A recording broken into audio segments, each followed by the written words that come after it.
my comic book peoples.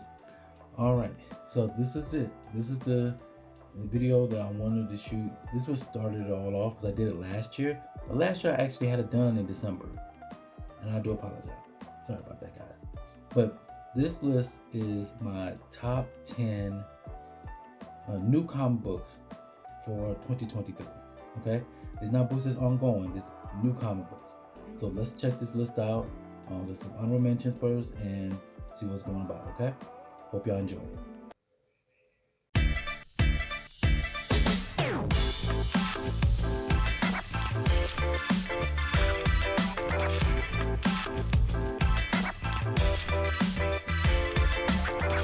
Hey, my comic book peoples. Okay, so this gonna be the list. Okay, I'm gonna show you. I'm gonna rattle off my honorable mentions first. I have 6 of them, and then we'll do my top 10 from 10 to 1. Okay, actually, and this is the first time I'm gonna say this. This is an actual order. Okay, so first off, I'm gonna do an honorable mention. And first of all, I'm gonna tell you the rules. Okay, so the way I have it is, these are new books that just came out. Okay, some of these are ongoing, some of these are just miniseries. Okay, so we have 6 honorable mentions, 10 in the top 10. Most of these books I started from December on to end of December, probably the end of November-ish. You gotta at least have 2 issues under your belt by the time at the end of last year. Okay, for me to actually put you on this list, because I can't really say if you're one of my favorite books of 2023 if you only have 1 issue that whole year. You know what I'm saying? So we're gonna go through this. I'm gonna apologize profusely ahead of time. I'm gonna mention writers and artists for these particular books. I'm horrible with names, so please bear with me. Okay, we're gonna start off with our first honorable mention.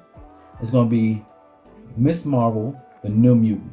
I know this book shocked me. Okay, so it was written by 2 people, Sabir Pasta, and I'm sorry if I destroy your name, Aman Benali, and it was drawn by Carlos Gomez and Adam Gorman. So this book surprised me. I read the first issue. I said, I'm gonna get the first issue and see what it's about. You know, this and another. It's Miss Marvel in college. She's trying to hide the fact that she's an undercover mutant spy-ish at the college where there's Orchis, you know, the main villain for the X-Men. They're there, and she's trying to hide the fact that she's a mutant. I'm not sure how she was able to do that. Oh, I think she used her. Did she use her mutant? Because she's part Inhuman, part mutant. Okay, her mutant powers has not fully developed yet to take over, to supersede her Inhumans powers. Okay, so it's going to be very interesting to see how they're going to do that. So this book was super under the radar. I didn't think I was going to like it. I decided to get it just to test it out. I got it. I got every single issue. I think it was a 5-issue miniseries. It was good from beginning to end. I had no problems with it. It didn't crack my top 10, but if I would say, this is one of the most underrated books that Marvel put out that not many people were talking about.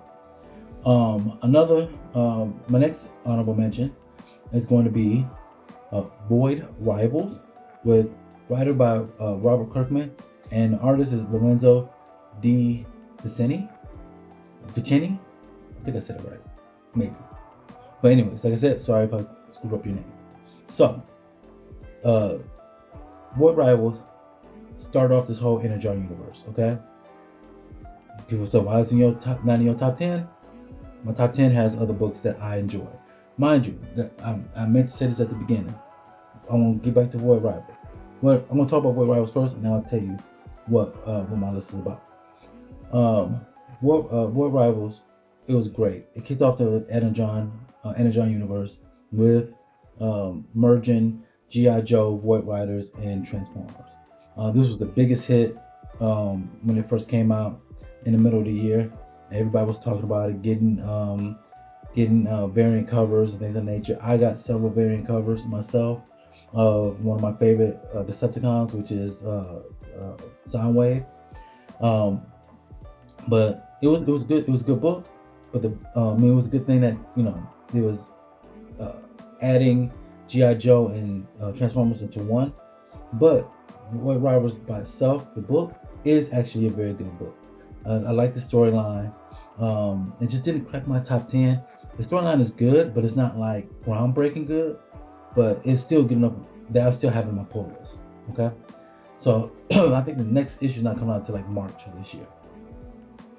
So the next book I have is going to be kind of surprise for some people, because I did enjoy it. It's Green Lantern. The writer is Jeremy Adams, and the artist is Zamanico. So this is great. I love this. I still haven't gotten. I know I have issue 7. I haven't fully read issue 7 yet. But I'll hopefully be reading it sometime this week. But from 1 to 6, this has been a very compelling story. Hal Jordan is stuck on Earth. They're quarantined around Earth. I still don't know why. The events at the end of 6 was, well, the revelation at the end of 6 was, oof. So I can't really say it because I want to get into spoiler territory. Please go, if you got a chance, read it. Zamanico's artwork is great on this book. It feels natural. It feels the colors be popping and things of that nature. The pencil work is excellent. So Green Lantern, the series, is on my honorable mention. Next one, this one was kind of hard for me to put on an honorable mention because, like I said, I got so many good books in the top 10 that I like. It's called The Hunger and the Dust. Writer is G. Willow Wilson. The artist is Christian Wildgoose. The artwork is fantastic. It's a fantasy book. It's about 2 warring tribes, and all of a sudden they got to team up against a more evil faction. So that's what I said. This is one of the ones that if you read the story, you'd be like, okay, that's a basic like fantasy type of story. But the way it's written, the love story between one faction to another faction, is great. I like it. The action in here is phenomenal. Like I said, Christian Wildgoose draws action, poses very well. It's not, they don't look cookie coded or cookie cut action pose, but it looks fantastic. So, next book I have in my honorable mention is Blade. It's written by Brian Hill, and the artist is Elena Casagrande. Okay, Blade is great. Like, this is another one of those good Marvel books that that I won't say flew on the radar, but not many people talk about it. Like, I hear all the time people say, "Oh, Marvel fell off. Marvel fell off." No, they didn't. It's just some of the stuff that you like in some stories Marvel's not doing right now, and some of the stuff that I like Marvel is doing right now, like Blade and Miss Marvel: The New Mutant. So these 2 books are my honorable mention. Okay, and Blade is great. It's almost leading up after Bloodline, which is his daughter, and she's in a book as well, and it's great. The storyline, him having to team up with Dracula to learn something. I'm like, ooh, that is intriguing. I can't wait to see what happens with this. So the next book in my honorable mention, well, the last book in my honorable mention, this was the hardest book I had to put in my honorable mentions. That is The Invincible Iron Man, written by Jerry Duggan and artist by Juan Frigere. This, believe it or not, Invincible Iron Man is technically part of the Fall of X event. Tony Stark's design, Iron Man design, actually got made into Sentinels, which is almost seemed like, to me, even back in the 90s, when I was reading X-Men books and I was seeing the Sentinels, I was like, it's eventually Tony Stark is going to get involved in this somehow. Okay? So, now that his armor's in it, he's trying to, stop, I'm forgetting that villain's name. I'll probably put in the edit down below. But he's stopping him from using the Sentinels, or trying to stop him from using the Sentinels to track down mutants and team up with the whole Orchis the whole Orchis organization. So it's in his, and also I want to make sure I don't want to skip over the fact that he got technically married to Emma Frost just to protect her, and well, her persona. Yeah. Anyways, but that's the whole story altogether. This has been a fun read. This has been the storyline in this book has been great. How Tony Stark lost everything. This villain, once again, I'm gonna put his name down below somewhere, or to the side over here. He has been a great villain for him. Stole his all everything, like his money, his company, his armor designs, everything. And so, pay attention. This book might, I might do another list a lot earlier. Trust me, just ongoing books. Okay, probably for the rest of this year, because Invincible Iron Man is still getting better and better and better as each issue has gone on. Now, here we go. So, we got the top 10 list coming up. Before I get to this list, I just want to say this. This is my list. My opinion only. One thing I love about the comic book community is the fact that we all have differences of opinion. Some people might like all DC books. Cool. No problem with that. People might like all independent books. Also cool.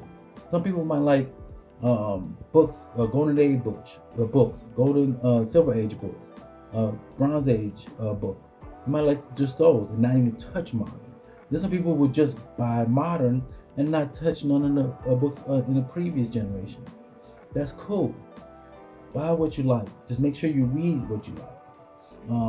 That's my only thing. So this top 10 list is from books I have not only that I have in my pull list that I constantly buy, even if they're not in my pull list. These are books that I've read, okay, on a consistent basis, month after month. Okay. I'll start with number 10. Number 10 is Waller versus Wildstorm from DC. The writer is Evan Narcisse. The artist is Spencer Ackerman and Jesus Marino. This was the title. Now, please let me know if I'm wrong, okay? This was the title. You find out how she developed the little bomb inside the Suicide Squad's neck, Amanda Waller. You find out how she designed the bombs in the back of their necks. It's like, I guess it's like, this is not the first appearance of it, but it's the origin story. It might be a key if you like keys. The artwork in here is absolutely great. It fit the times because it's going back in the past. It fit the time.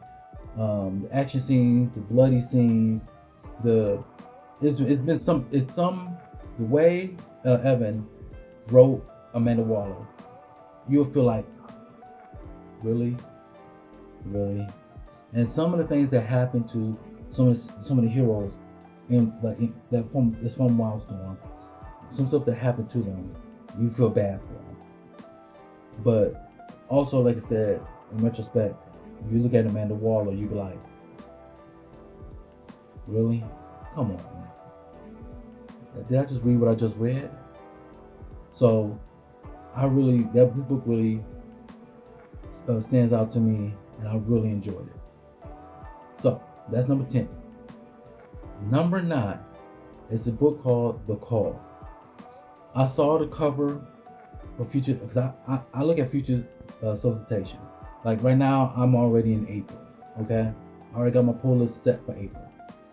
And parts of May, just to think about it, parts of May. The Call, before it came out, I already seen the solicitations for it way back in like 3 months before the book even came out.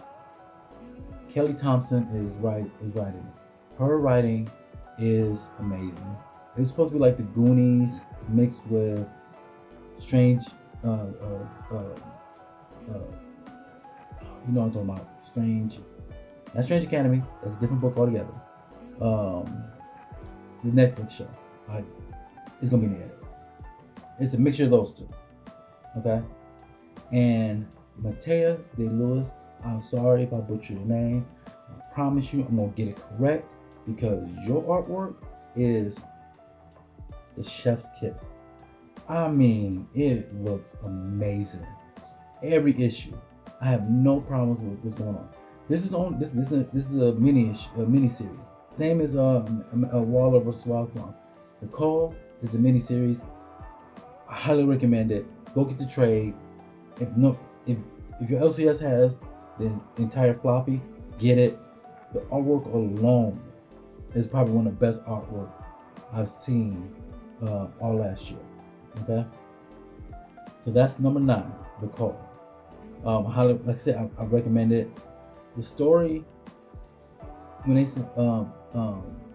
when it says the Goonies and what is that show? I want to kick myself when I edit this. I know I am.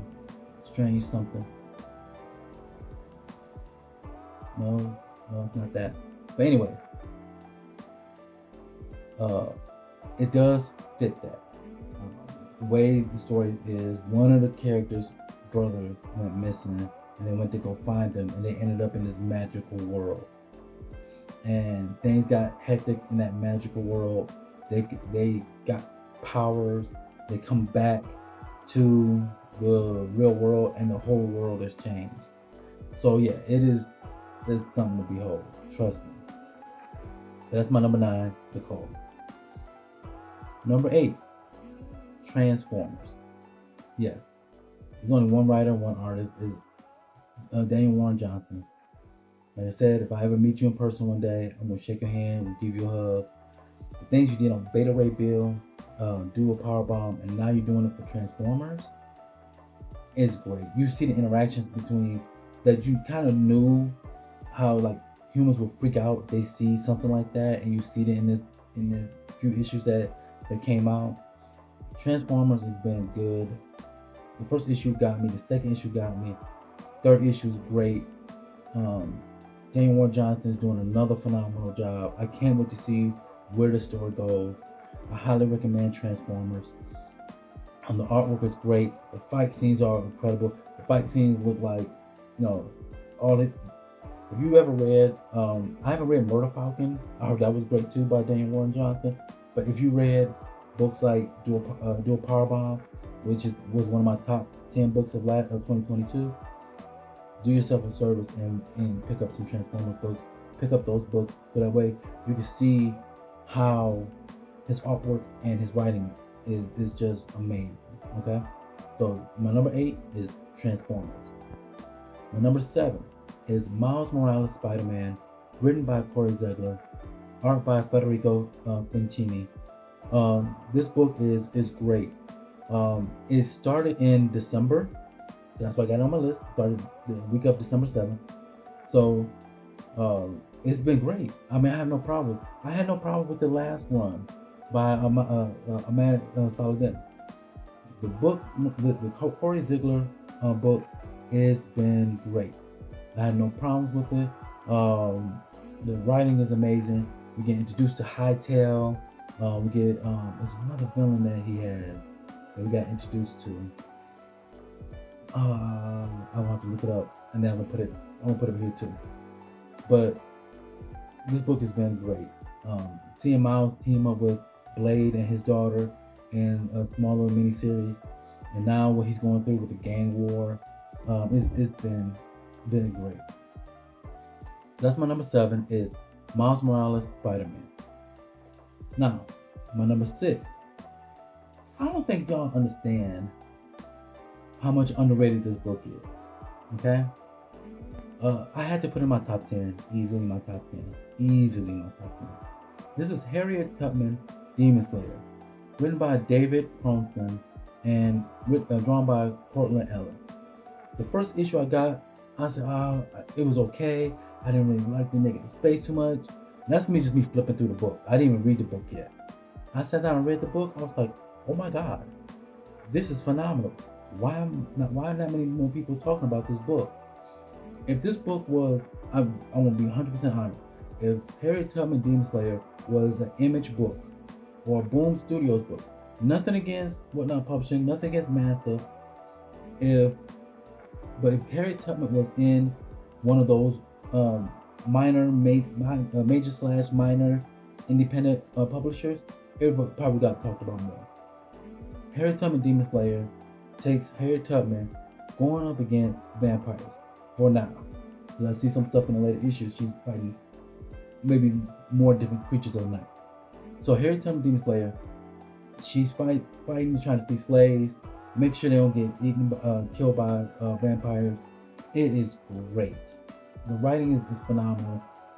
It's like you have a strong female character who's doing some amazing stuff. And some stuff you can sit up like, okay, it's like where she get her strength from, this, that, and another.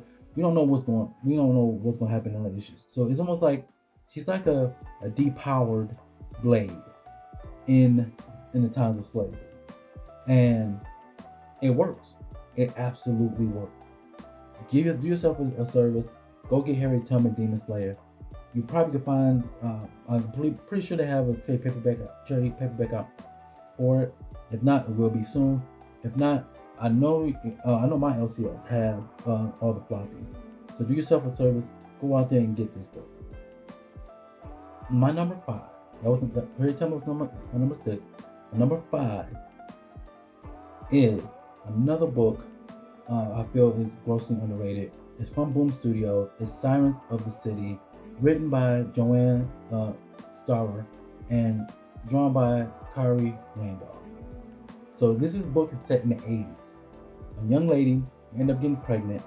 Once again, we have 2 factions, okay? And the way it is drawn is beautiful. The way it's colored is beautiful. So anything that's supposed to be red is red. Anything that's supposed to be blue is blue. Everything else is black and white. It is great. This young lady, she's part of a lineage of these young ladies, these people that have these certain powers, and the guy she got pregnant by a young man who part of another faction, and then you have the head of that faction everybody wants to try to get this baby that's in her stomach. One faction said her mother, who's actually the mother of everybody of the world. I mean, this book is crazy. Who is now going to protect her, or try to protect her against both of these factions. A lot of big things happen. People getting murked left and right. Trust me, Sirens of the City, another grossly underrated book, especially an independent book. It falls into number 5. A number 4 book is The Incredible Hulk, written by Philip Kennedy Johnson, art by Nick Klein. Let me tell you, hold on, this book is amazing. Now, Nick Klein's artwork is disturbing in a good way, in a very good way. The scenes where you have the Incredible Hulk literally coming out of Bruce Banner, it's disturbing, but it's almost like you want to look away, but you can't. So I really enjoyed it. I really enjoyed the writing with the Incredible Hulk, with Bruce Banner and this young lady. Don't ask me to mention her name. You know what I'm gonna do. I'll put it in the edit. This young lady is almost like the yin to the yang to Bruce Banner. She somewhat helped try to keep Bruce Banner grounded, and the Hulk don't mind her. At first he did, but then he's like, all right, it is what it is. And they're going through these towns, and it feels like old school Hulk. We're not dealing with, no offense, Mr. Cates. We're not dealing with Donny Cates, super space, I'm a ship Hulk. We're dealing with grounded Hulk going through this town, and the mother of all monsters is trying to, chase him down. And the way you see some of these monsters in each issue is some of them very grotesque, some of them very deceiving, and it's just a great read. Philip Kennedy Johnson is doing it again, taking another character that right now not many people were happy about in the past, is doing this and making them more like, yo, y'all need to come read this Incredible Hulk book. So this book, The Incredible Hulk, highly recommend. Most of these books, they don't have that many issues out. a few of them do, but Incredible Hulk, I think it's on 6 or 7. So you could go back and get a lot of these books. So Incredible Hulk, the series, read it, you'll enjoy it. My number 3 is surprising, probably so high, is Static Shadows of Dakota, or Static Season 2 Shadows of Dakota. Written by Vita Ayala and drawn by Nicholas Draper Ivy. So I'm gonna start with the artwork in this book. Nicholas Draper Ivy. It took me a minute. At the first issue, I didn't quite like that. It's almost like a watercolorish type artwork, and I didn't really care for it because I'm like a detail-oriented artist. So I like to see that when I'm reading comics. But it grew on me to the point where I was like, "Hey, yo, this is actually not that bad." And it's almost like he was getting better and better. Like he's getting more familiar with the character, even more so in this title, and it getting better and better and better and better. And when it ended, I was like, when he was drawing Ebon and drawing all these great characters, it looks phenomenal. Okay, Vita, Vita, and her writing this is a couple of scenes. What happened to a young man in this book brought me to tears. I'm not talking about I wasn't blubbering after that. I did shed a tear, an actual tear. That moved this book much higher up on this list. I possibly had this book at number 1, but 2 books above it is reasons why I have them up there.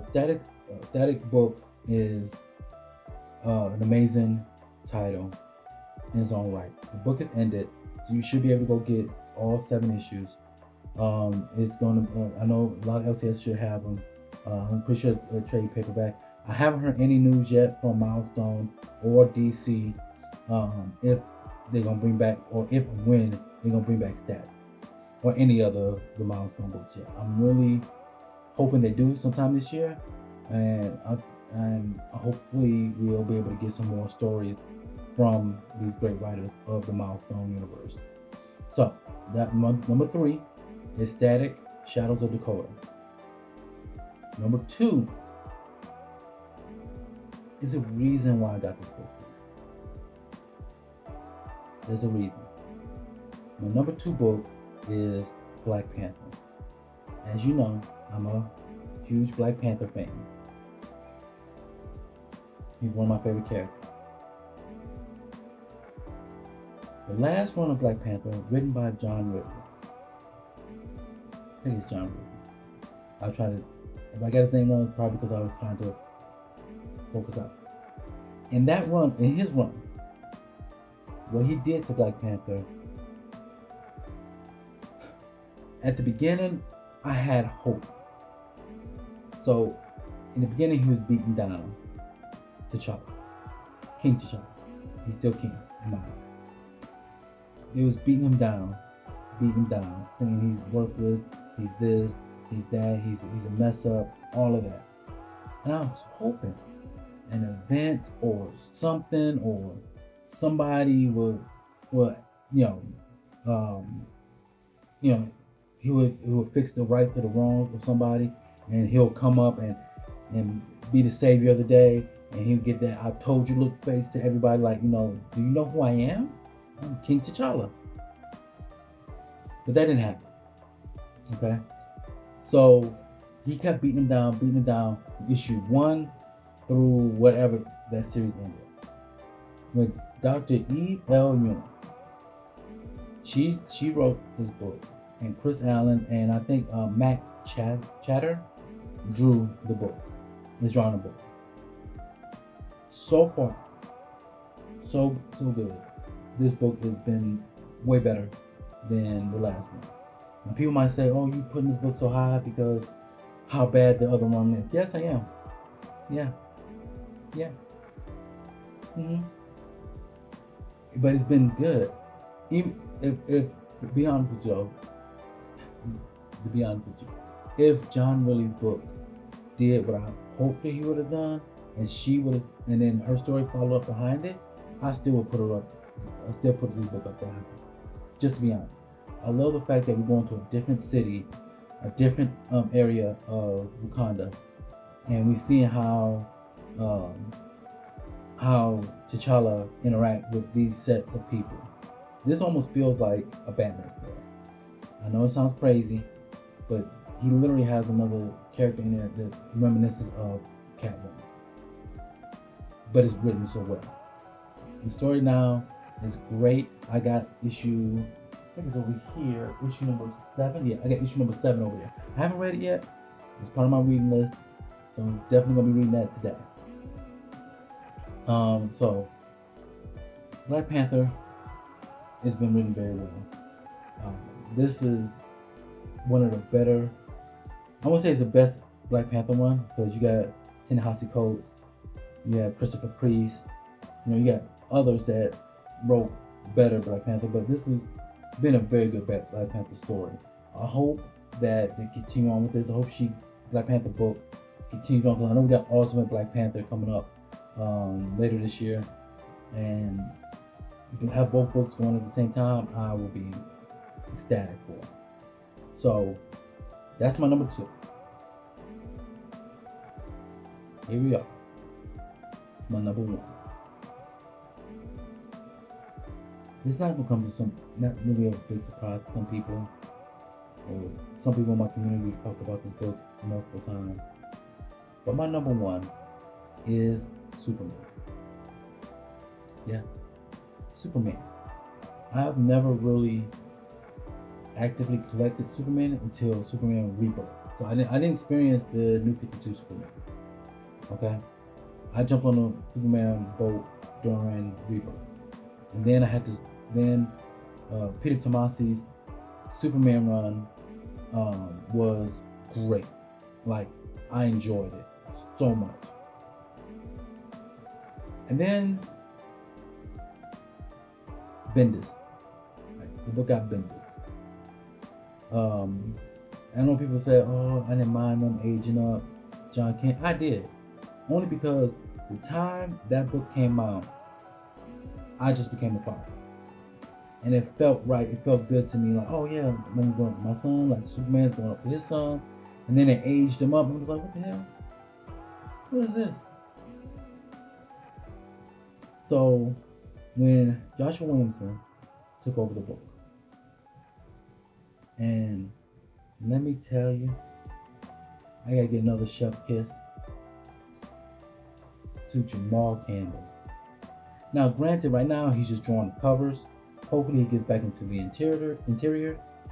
But that artwork in the first few issues of Superman with Joshua Williamson drawing it, that is just so amazing. Williamson bringing out these new villains, aka Luther villains, is great. The Chained, Grav, I don't think I think his name is Moonlight. Marilyn Moonlight, I think that's her name. I don't think she's a villain really. I think she's more like an anti-hero. The souped up powers of Parasite and Shriek. Nope, that's not Shriek. That's Silver. I know I'm gonna get butchered in the comment section. I'll put it down below. But Superman has been great from beginning to end.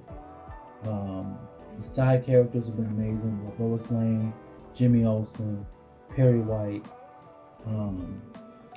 Luthor's assistant, I think her name is Marcy. I think so. All the side characters have been great. Very well written. Superman is my number 1 book, my number 1 new book for 2023. Like I said, this is my list. Some of your favorites might not be on there because I probably didn't read it, or they were in my 2022 list, and that's probably why you didn't see them here. But this is my list. I want to thank everybody. If you made it down this far and you watched it and you didn't hit the dislike button because I didn't pick your book, I'm sorry. Not really. But I'm glad you watched the video this long. We're going on almost 35 minutes. I do appreciate you. I appreciate all my subscribers. I appreciate all the people that follow me on Instagram. I appreciate everybody and everybody that's been part of this community. 2023 was a huge year. I just started my channel, and I'm doing great things. My year is coming up in February, and I just want to thank everybody and appreciate everybody in the comic book community to welcome me with open arms. And I really do appreciate every one of you guys. Forever and ever, trust me. Y'all been wonderful. The tips that y'all given me to make me a better YouTuber, I really do appreciate you guys. A lot of new stuff is coming this year. Hopefully, got fingers crossed. I will be attending more comic book conventions, and we're going to see how things go. So I just want to thank you all. I appreciate you, and like I always say, happy collecting.